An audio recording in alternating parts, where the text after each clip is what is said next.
ലൂക്ക 19 അധ്യായം 1 മുതൽ 48 വരെയുള്ള വാക്യങ്ങൾ. സക്കേവോസിന്റെ ഭവനത്തിൽ യേശു ജെറീക്കോയിൽ പ്രവേശിച്ച് അതിലൂടെ കടന്നു പോവുകയായിരുന്നു. അവിടെ സക്കേവോസ് എന്ന പേരായ ഒരാളുണ്ടായിരുന്നു. അവൻ ചുങ്കക്കാരിൽ പ്രധാനനും ധനികനുമായിരുന്നു. യേശു ആരെന്ന് കാണിക്കാൻ അവൻ ആഗ്രഹിച്ചു. പൊക്കം കുറവായിരുന്നതിനാൽ ജനക്കൂട്ടത്തിൽ നിന്നുകൊണ്ട് അവന് അത് സാധ്യമായിരുന്നില്ല. യേശുവിനെ കാണാൻ വേണ്ടി അവൻ മുൻപേ ഓടി ഒരു സക്കോർ മരത്തിന്റെ കയറിയിരുന്നു. യേശു അതിലെയാണ് കടന്നു പോകാനിരുന്നത്. അവിടെ എത്തിയപ്പോൾ അവൻ മുകളിലേക്ക് നോക്കി പറഞ്ഞു, സക്കേവോസ്, വേഗം ഇറങ്ങി വരിക, ഇന്ന് എനിക്ക് നിന്റെ വീട്ടിൽ താമസിക്കേണ്ടിയിരിക്കുന്നു. അവന്റെ തിടുക്കത്തിൽ ഇറങ്ങി ചെന്ന് സന്തോഷത്തോടെ അവനെ സ്വീകരിച്ചു. ഇത് കണ്ടപ്പോൾ അവരെല്ലാവരും പിറുപിറുത്തു, ഭാവിയുടെ വീട്ടിൽ അതിഥിയായി താമസിക്കുന്നുവല്ലോ. സക്കേവോസ് എഴുന്നേറ്റ് പറഞ്ഞു, കർത്താവേ, ഇതാ എന്റെ സ്വത്തിൽ പകുതി ഞാൻ ദരിദ്രർക്ക് കൊടുക്കുന്നു. ആരുടെ എങ്കിലും വക വഞ്ചിച്ചെടുത്തിട്ടുണ്ടെങ്കിൽ 4 ഇരട്ടിയായി തിരിച്ചു കൊടുക്കുന്നു. യേശു അവനോട് പറഞ്ഞു, ഇന്ന് നീ ഭവനത്തിന് സുരക്ഷ ലഭിച്ചിരിക്കുന്നു. ഇവനും അബ്രഹാമത്തിന്റെ പുത്രനാണ്. നഷ്ടപ്പെട്ടു പോയതിനെ കണ്ടെത്തി രക്ഷിക്കാനാണ് മനുഷ്യപുത്രൻ വന്നിരിക്കുന്നത്. 10 നാണയത്തിന്റെ ഉപമ. അവനിത് കേട്ടുകൊണ്ടിരിക്കുമ്പോൾ അവൻ തുടർന്ന് ഒരു ഉപമ പറഞ്ഞു. കാരണം അവൻ ജെറുസലേമിൽ നിന്ന് സമീപത്തായിരുന്നു ദൈവരാജ്യം. ഉടൻ വന്ന് ചേരുമെന്ന് അവർ വിചാരിക്കുകയും ചെയ്തിരുന്നു. അവൻ പറഞ്ഞു, ഒരു പ്രഭു രാജ പദവി സ്വീകരിച്ച് തിരിച്ചു വരാൻ വേണ്ടി ദൂരദേശത്തേക്ക് പോയി.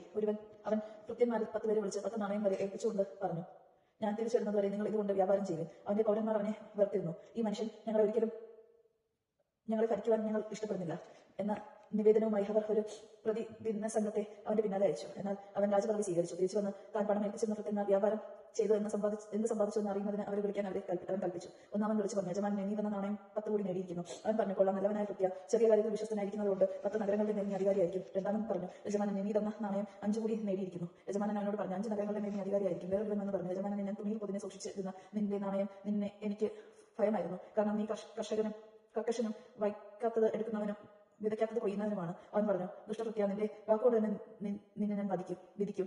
ഞാൻ കർക്കശനും വയ്ക്കാത്തത് എടുക്കുന്നവനും വിതയ്ക്കാത്തത് കൊയ്യുന്നവനാണെന്ന് നീ അറിഞ്ഞിരുന്നുവല്ലോ. പിന്നെ നീ എന്തുകൊണ്ട് പണമിടപാട് വരെ എന്റെ പണം ഏൽപ്പിച്ചില്ല? എങ്കിൽ ഞാൻ മടങ്ങി വന്നപ്പോൾ പരിശോധന അത് തിരിച്ചു വാങ്ങാനായിരുന്നില്ലേ? അവൻ ചുറ്റും നിന്നവരോട് പറഞ്ഞു, അവനിൽ നിന്ന് നാണയം എടുത്ത് 10 നാണയം ഉള്ളവന് കൊടുക്കുക. അവർ അവനോട്, യജമാനനെ, അവന് 10 നാണയം ഉണ്ടല്ലോ എന്ന് പറഞ്ഞു. ഞാൻ നിങ്ങളോട് പറയുന്നു, ഉള്ളവന് കൊടുക്കപ്പെടും, ഇല്ലാത്തവരിൽ നിന്നുള്ളത് പോലും എടുക്കപ്പെടും.